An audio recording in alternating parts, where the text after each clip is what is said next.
La Mimsy, bonjour à tous. Aujourd'hui, j'ai décidé de vous parler du pervers narcissique. Petit conseil, si un jour vous croisez un pervers narcissique, une seule chose à faire, partir en courant.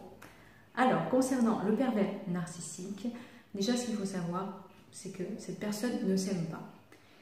Et son objectif, en fait, c'est d'être déjà dans un premier temps admiré par son entourage, que ce soit au niveau du travail, que ce soit au niveau de la famille, au niveau des amis. C'est quelqu'un qui est très appréciable, qui sait charmer, séduire, et a besoin justement de retours positifs de son entourage.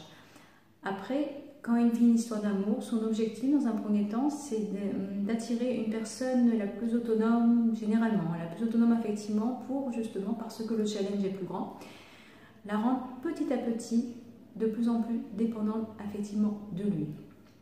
Et la personne qui devient de plus en plus dépendante d'un pervers narcissique va commencer à être fragile au niveau de son estime de soi, l'amour de soi, la confiance en soi, et va avoir de plus en plus de mal à s'affirmer.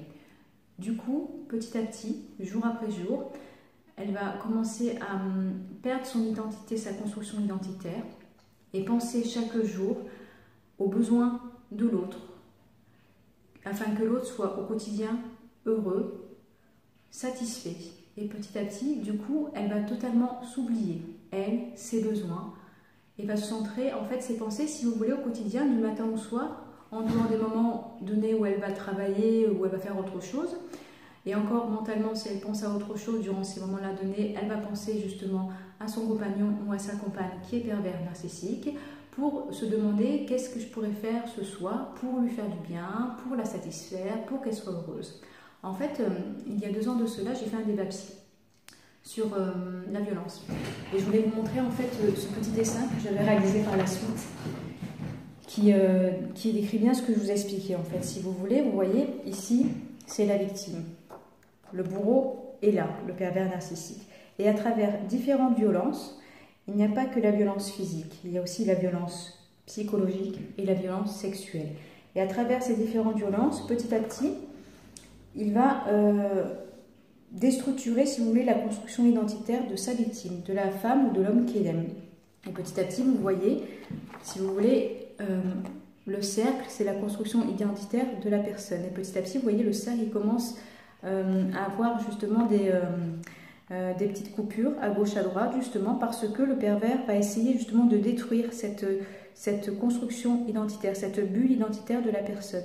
Et son objectif, c'est de la rendre de plus en plus fragile et de la rendre de plus en plus dépendante de lui. Voilà, je voulais... ça vous le voyez bien.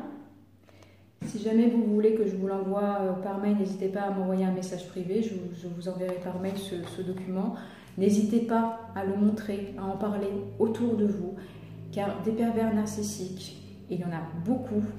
Et quand une personne de votre entourage rencontre un pervers narcissique, c'est difficile de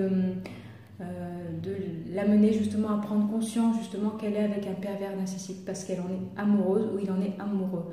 Donc petit à petit, en discutant avec la personne, en lui faisant comprendre justement les choses, elle peut réussir à prendre conscience de ce qu'elle vit au quotidien. Voilà cette minupsie sur le pervers narcissique. Je vous souhaite une bonne journée. Je vous dis à la semaine prochaine pour la minupsie. N'oubliez pas de partager la vidéo. Merci.